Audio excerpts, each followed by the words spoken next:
Sampath sir నమస్తే sir. బాపాడే నమస్తే.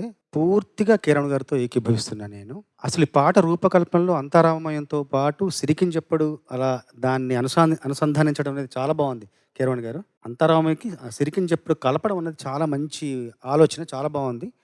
నాకు ఇంకా పద్యంలో కిరణ్ గారు చెప్పిన లోపం లోటుతో పాటు పాట పూర్తిగా కూడా సాంకేతికంగా బాగుంది, కానీ అంటే సాహిత్యపరంగా భావ ప్రకటన అనేది, తర్వాత దాంట్లో అక్కెర అనేది లోపించింది అనిపిస్తుంది. పాడావు, బాగానే పాడావు, కానీ ఏంటి పాట ఏం చెప్తుంది, పాట ఏం బోధిస్తుంది, పాట ఏం ఉద్దేశించి పాటను రూపకల్పించారు, దాన్ని అర్థం చేసుకుని పాడితే ఇంకా ఆ అక్కెరతో పాడితే ఇంకా అందంగా ఉండేదని నా అభిప్రాయం. అదొక్కటి. తప్పకుండా. సూచనలు వారు చేశారు కాబట్టి ఇంక నేను దాని జోలికి వెళ్లకుండా అతను పద్యంతో ఉన్నటువంటి పాటను పాడి ధైర్యం చేసినందుకు, అందులో బాలు గారు మహోత్సాహంతో పాడి దేశం మొత్తం ఊపేసినటువంటి పాట ఇది. ఆయన ఎక్కడికి వెళ్ళినా పాడమని అడిగేవారు. అటువంటి పాట పాడినందుకు నీ ధైర్యాన్ని ముందుగా నేను అభినందిస్తున్నాను. Thank you sir. ఇది బొమ్మర పోతన పద్యం చేర్చబట్టి ఇందులో పోతన గారి పేరు ఉంది, లేకపోతే మొత్తం పాట రామదాసుది. ఇందులో మనకి బాగా వచ్చేటువంటి సందేహాలకి సమాధానం ఉంటుంది. అండాండంబులు, పిండాండంబులు, బ్రహ్మాండంబులు అన్నిట్లోనూ అండం అండం అండం అనేది పునరావృత్తి అయింది. ఇది మామూలుగా ఊరికి డమ్ డమ్ డమ్ కోసం వాడినటువంటి మాట కాదు. అలా రామదాసు ఎందుకు వాడతాడు, దేవదాసు వాడతాడు, కానీ రామదాసు వాడు. అందుకని అది ఎంత గొప్ప మాట అంటే వారు అన్నారే ఆర్తి భావం తెలుసుకుని పడ, అందుకోసం నీకు భావం చెబుతున్నాను నేను. పిండాండము అంటే తల్లి కడుపులో ఉండేటువంటి పిండం, అది కూడా కోడిగుడ్డు ఆకారంలోనే ఉంటుంది, గుండ్రంగా ఉండదు, కోడిగుడ్డు ఆకారంలో ఉంటుంది, అది పిండాండం. అండాండము అంటే ఈ మొత్తం సృష్టి ఏర్పడడానికి ముందు ఒక బ్రహ్మాండం ఏర్పడడానికి ఉండేటువంటి అండం. హిరణ్యగర్భ సమవర్తతాగ్రే అంటారు వేదంలో. అలాగే హైమం తదండం ప్రథమం అసృజతు అంటారు. బంగారపు రూపంలో ఉండేటువంటి అండాన్ని మొట్టమొదట సృష్టించారు.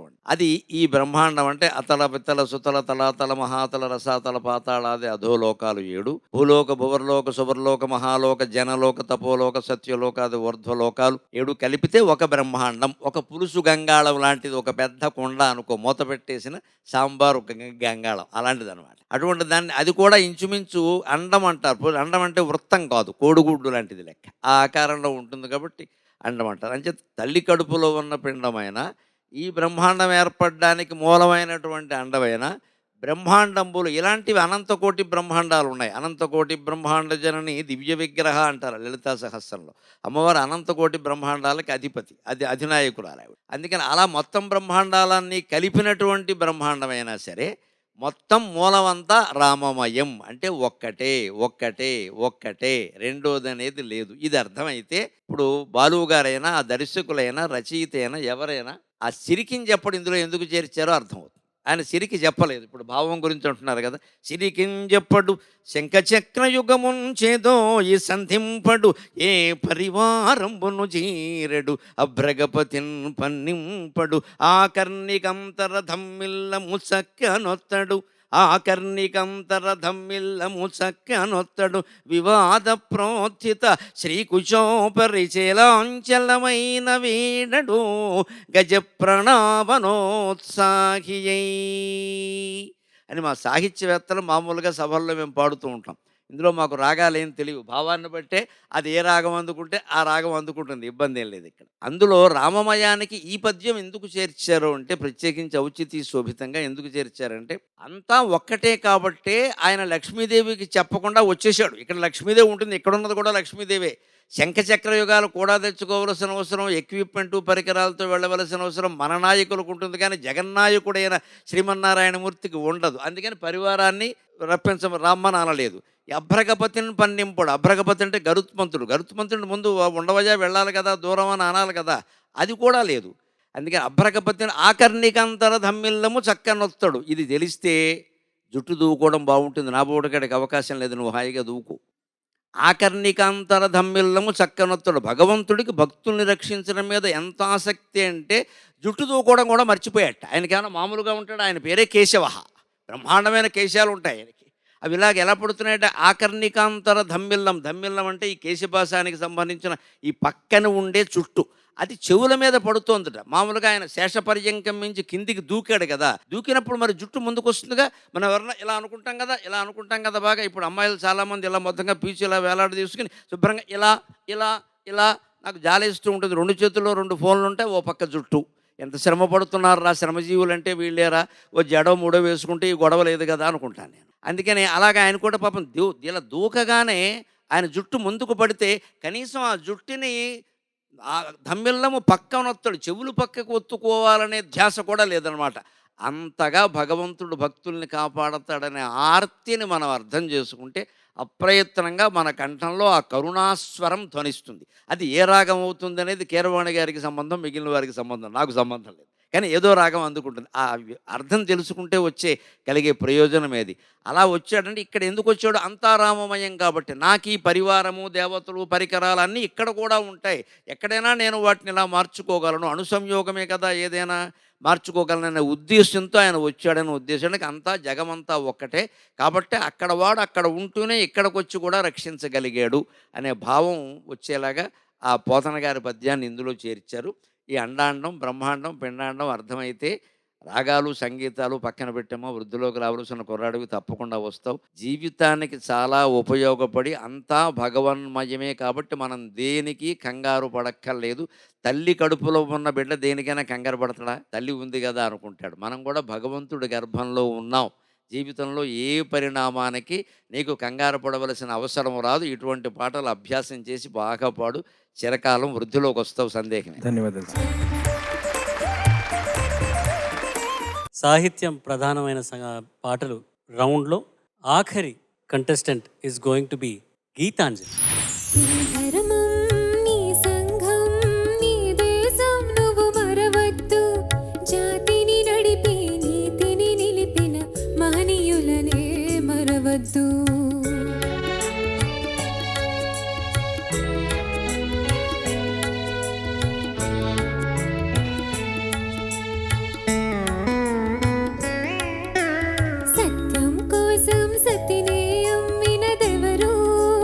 హరిశ్చంద్రుడు తండ్రి మాటకై కానలకెక్కినదెవరు?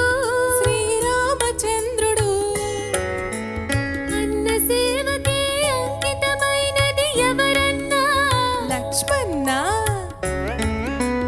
పతియ దైవమని తరించిపోయినదెవరమ్మా? సీతమ్మ ఆ పుణ్యమూర్తులు చూపిన మార్గం అనుసరించుటే ధర్మం, అనుసరించుటే నీ ధర్మం. నీ ధర్మం మరవద్దు, జాతిని నడిపే నీతిని నిలిపిన మహనీయులనే మరవద్దు.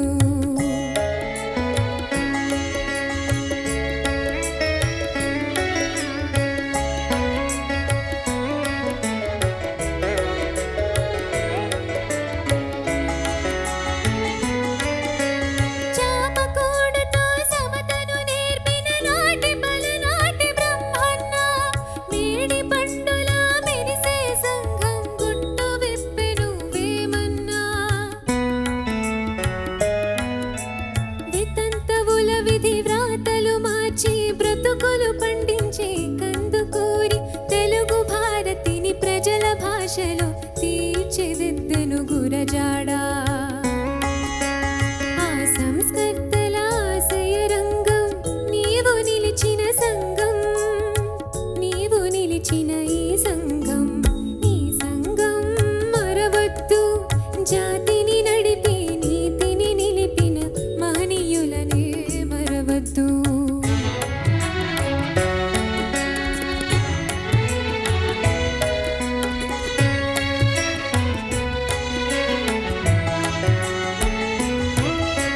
స్వతంత్ర భారత రథ సారథియై సమరాన దూకే నేతాజీ. సత్యాగ్రహమే సాధనముగా స్వరాజ్యమే తెచ్చే బాపూజీ. గుండుకెదురుగా గుండె నిలిపెను ఆంధ్రకేసరి టంగుటూరి.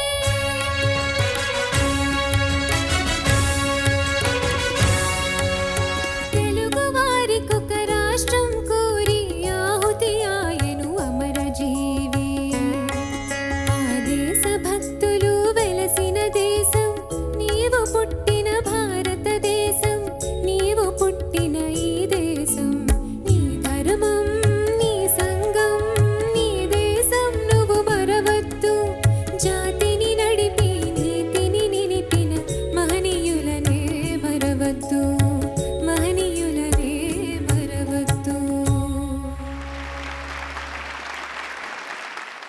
గీతాంజలి ఎస్.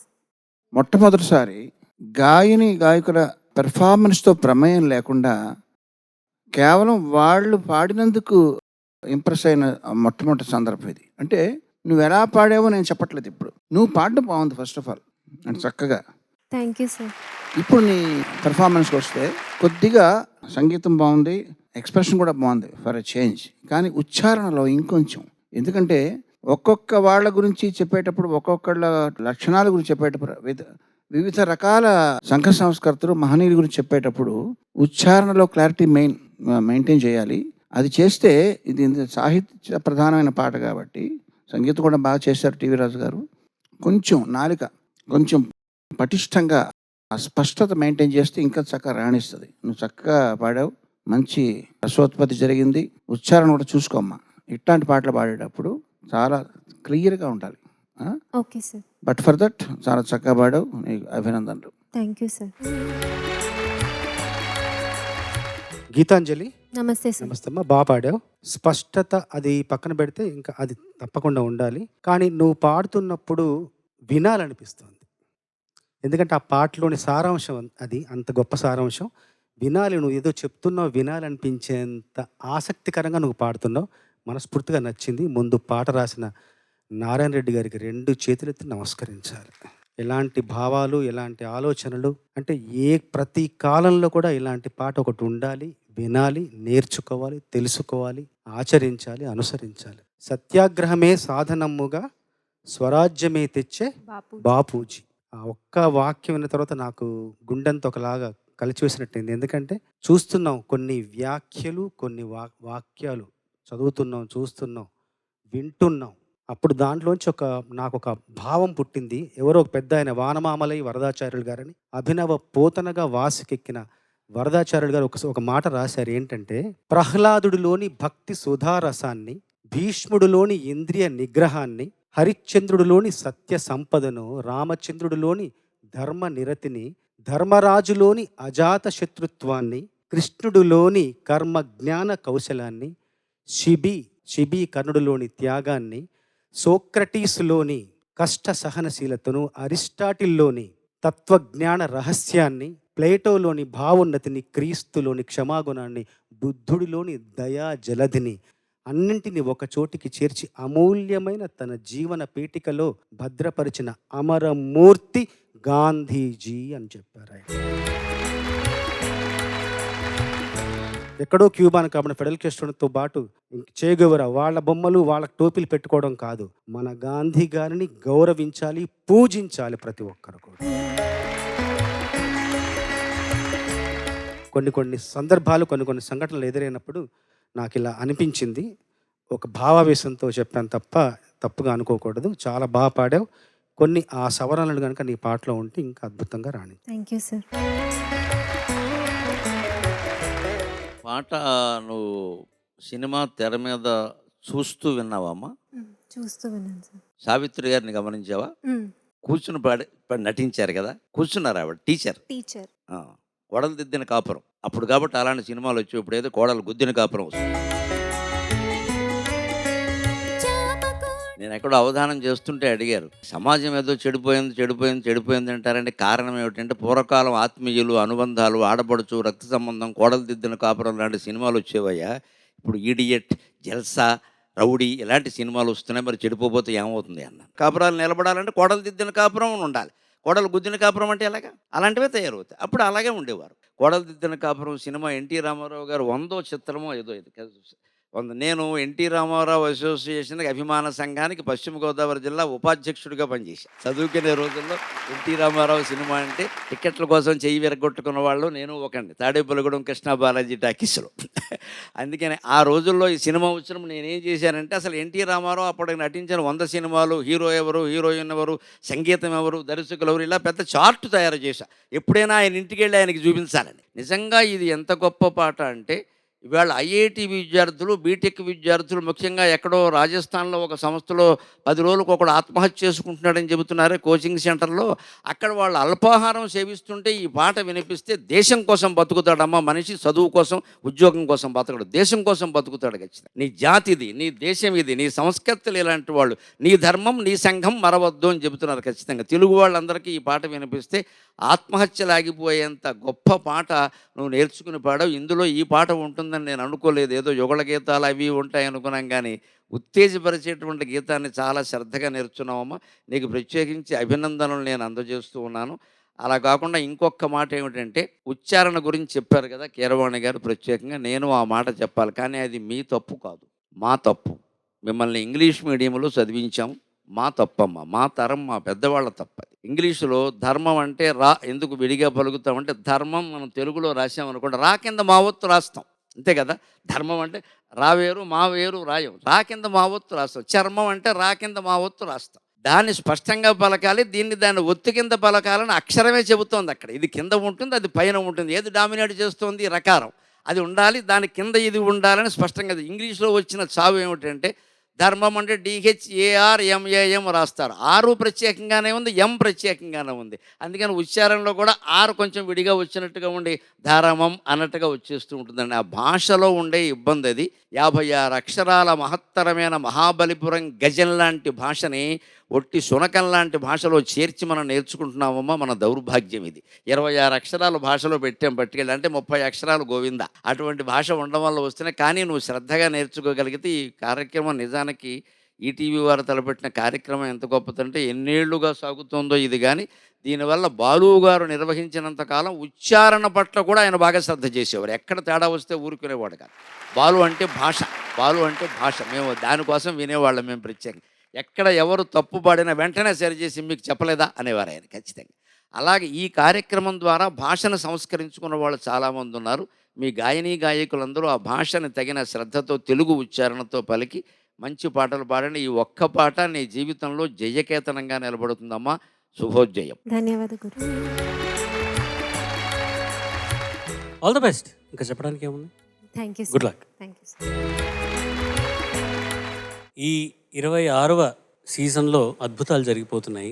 దాంట్లో ఒక అద్భుతం గరికపాటి గారు ఇవాళ మా పాడతా తీయగాకి రావటం, ఆల్మోస్ట్ ఒక చిన్న ప్రదర్శన జరిగింది ఇక్కడ. మాకు చాలా అద్భుతమైన ఒక అనుభూతి.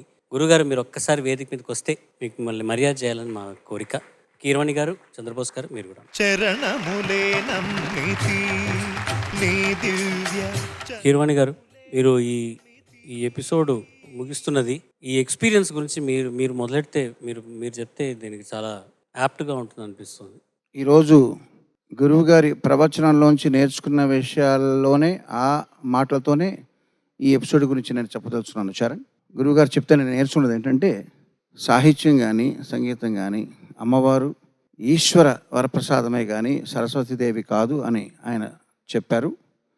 కానీ సరస్వతీదేవి రక్షిస్తుంది, వాటిని నిలబెడుతుందని చెప్పిన విధంగా ఈ పాడుతా తీగ కార్యక్రమం రామోజీరావు గారి సత్సంకల్పం నుంచి పుట్టి బాలు గారి ఆధ్వర్యంలో ఏదైతే మహావృక్షమై పెరిగిందో, ఇది ఒక సరస్వతీదేవి ఇక్కడ ప్రకాశించే వేదిక అయినప్పుడు దీన్ని రక్షించడానికి, దీన్ని మరింత ఆశీర్వదించడానికి ఆయన చెప్పిన మాటల్లో లాగానే పుంభావ సరస్వతి అయినటువంటి గరికపాటి నరసింహారావు గారు వచ్చి ఇక్కడ మనల్ని తరింపజేయడం, అది చాలా గొప్ప అవకాశం మనకు దొరికి మనం ధన్యులైనట్టుగా భావిస్తూ వారికి సర్వదా కృతజ్ఞతలు, అభివందనాలు తెలుపుకుంటున్నాను. నమస్కారం అండి. గురుగారు ఎన్నో విషయాలు చెప్పారు.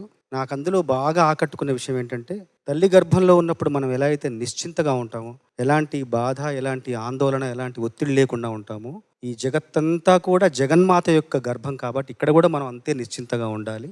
ఏ సమస్యలు, ఏ కష్టాలు మనకు రావు. ఆవిడని నమ్ముకుంటే అన్న మాట మనస్సు నిండిపోయింది నాకు ఈరోజు ఆ మాటతో. మనస్ఫూర్తిగా ధన్యవాదాలు గురుగారు. అయ్యవారు వేదిక మీద ఉన్నారు, అమ్మవారు కూడా వస్తే బాగుండు. శారదమ్మ గారు ఒక్కసారి.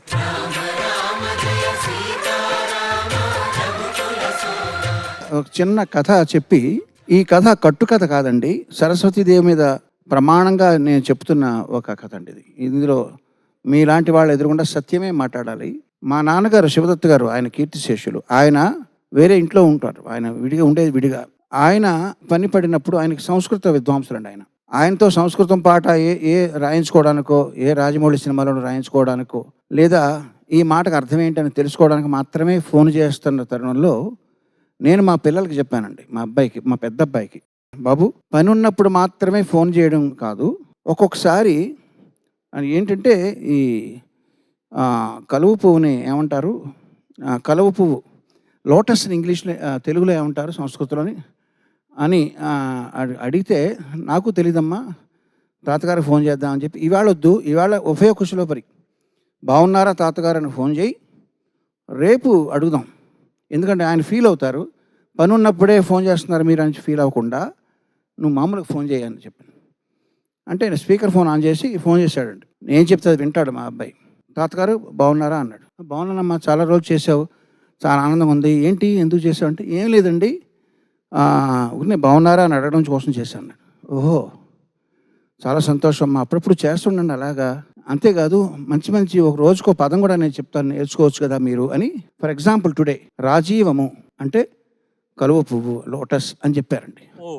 అక్కడ నేను కానీ మా భైరవ కానీ మేము అసలు మాకు వచ్చిన అనుభూతి, గూస్ బంప్స్ అనేది చాలా చిన్న మాట అండి, దాన్ని మీరు ఏమంటారో మాకు కలిగిన భావాన్ని అది మేము ఒక ఎలక్ట్రిక్ షాక్ తగిలిందండి. మా సంభాషణ ఆయనకు తెలియదు, ఆయన ఎక్కడో ఉన్నారు, క్యాజువల్గా ఫోన్ చేస్తే ఆయన అన్నమాట అండి ఇది. దీన్ని మీరు ఏమంటారండి మీరు ఈ ఎక్స్పీరియన్స్ని? ఇటువంటి ఎక్స్పీరియన్స్ నేను పొందున్నాను కాబట్టి, ఇటువంటి మహనీయమైన ఈ ప్రపంచం అంతా కూడా కార్యకారణ సంబంధంతో తప్ప ఇది ఏదో యాదృచ్ఛికమనో ర్యాండమ్ అనో యాక్సిడెంటల్ నేను అనుకోనండి. నేను మీరు చెప్పింది అక్షరాల నిజం. మనకి హిందూ ధర్మంలో 3 ప్రధాన దేవతలు ఉంటారు. అది పూర్తిగా శాస్త్రీయం, ఏదో దేవతల కల్పన కాదు, పూర్తి శాస్త్రీయం. సృష్టి మొత్తం స్పేస్, టైం అండ్ కాజేషన్, ఈ 3 మీద ఆధారపడి ఏర్పడిందని సైంటిస్టులు అంగీకరించిన విషయం. ఈ 3 మనం దేవతలుగా ఆరాధిస్తున్నాం. స్పేస్ అంటే ప్రదేశం, టైం అంటే కాలం, కాజేషన్ అంటే కార్యకారణ సంబంధం. ఈ కాలం ఎవరు అంటే సదాశివుడు. అందుకే మీరు సంస్కృతంలో గమనిస్తే సదా అనే మాట శివుడికే ముందుంటుంది. విష్ణువుకి కానీ, గణపతికి కానీ, అమ్మవారికి కానీ, ఇతర దేవతలు ఎవరికి సదా విష్ణువు, సదా గణపతి, సదా సుబ్రహ్మణ్యం అని ఉండదు, సదాశివుడు అని ఉంటుంది. అంటే ఎప్పుడూ ఉండేటువంటి కాలానికి శివుడు ప్రత్యేక. కాలాయ కాలాగ్ని రుద్రాయ కాల కంఠాయ అని ఉంటుంది ఖచ్చితంగా నమ్మకాలు. అంటే ఆ టైం అనేదానికి శివుడు ప్రత్యేక, స్పేస్ అనేదానికి విష్ణువు ప్రత్యేక. వ్యాప్నోతీతి విష్ణువు అంటారు, వ్యాపించిన తత్వాన్నే విష్ణువు అంటారు. అందుకని ఆ స్పేస్ అనేదానికి విష్ణువు ప్రత్యేక. వీళ్ళిద్దరి మధ్య కార్యకారణ సంబంధం కల్పించేది, ఆ ప్రదేశానికి కాలానికి మధ్యలో సంబంధం కల్పించేది అమ్మవారు. అందుకే అమ్మవారు శివుడికి భార్య, విష్ణుమూర్తికి చెల్లెలు, నారాయణ సహోదరి, పద్మనాభ సహోదరి అని లలితా సహస్రంలో ఉంటుంది ఖచ్చితంగా. ఎందుకే ఈ 3 ప్రధాన దేవతలకి, గణపతి, కుమారస్వామి, లక్ష్మీదేవి, ఇతరత్ర అందరూ వీళ్ళకి భార్యలో, పిల్లలో, పరివారమో, ఇంకొకటో ఇంత ప్రధానంగా 3 దేవతల్ని ఎందుకు పెట్టారు అంటే సృష్టి నిర్మాణానికి వారే మూలం. అందుకే కీరవాణి గారు చెప్పినట్టుగా సృష్టి ఏదో యాదృచ్ఛికంగా ఏర్పడింది కాదు, పూర్తి కార్యకారణ సంబంధంతో ఉంది ఇది. అంచేది మనం పూర్తి హేతుబద్ధంగానే భగవంతుడిని నమ్మి భగవంతుడిని ఆరాధన చేయొచ్చు. భగవంతుడికి హేతువు లేదని మాట్లాడాల్సిన అవసరం ఏమీ లేదు. అంత గొప్ప ధర్మంలో మనం భారతీయ సంస్కృతి పేరు జీవిస్తూ ఉన్నాం. ఈవేళ నేను రావడం వలనైతేనేమి, అందరి యొక్క అభినివేశం వలనైతేనేమి, ఈ వాతావరణం కాస్త భాషామయంగాను భగవన్మయంగాను కూడా ఎక్కువగా ప్రకాశించింది. అందుకు నిమిత్త మాత్రంగా నేను సహకరించగలిగినందుకు నేను ధన్యుణ్ణి అయ్యాను అనుకుంటున్నాను. ఎప్పటి నుంచో నాకు మా శ్రీమతికి కూడా ఈ పాడుతా తీయగా కార్యక్రమం వినడం బాగా అలవాటు, వింటూనే ఉన్నాం పూర్తిగా. ఇందులో పాల్గొనడం కూడా ఒక మంచి అవకాశంగా ఈ యువతరానికి భాషపరంగా 4 మాటలు చెప్పడానికి మంచి అవకాశం కల్పించారు. వారికి ధన్యవాదాలు అందజేస్తాను. మీలాంటి వాళ్ళు ఈ కార్యక్రమానికి విచ్చేసి నాకు చాలా ఒక క్రెడిబిలిటీని ఇచ్చారు. మీరు ఈ పాడుతా తీయగా నాన్నగారు జరుపుతున్న కాలంలో ఎంత ఒక శాస్త్రోక్తంగా ఆయన జరిపారు అన్నది అందరికీ తెలిసిన విషయం. భాషా శాస్త్రోక్తంగా దాంట్లో కొంచెం తగ్గి ఉండొచ్చు ఇప్పుడు, కానీ నా ప్రయత్నాల్లో ఉన్నాను. నేను ఇప్పుడే నాకు మొదలెట్టిన భాషలో కూడా ఇప్పుడే నడవడం కూడా నేర్చుకుంటున్నానని మీకు చెప్పాను. దేవతల ఆశీస్సుల కంటే పితృదేవతల ఆశీస్సులు గొప్పవి మీకే ఉంటాయి తప్పకుండా. సో మళ్ళీ ఇంకొక పర్యాయం మీరు విచ్చేసినందుకు ధన్యవాదాలు తెలుపుకుంటూ మా ఆనందాన్ని ఈ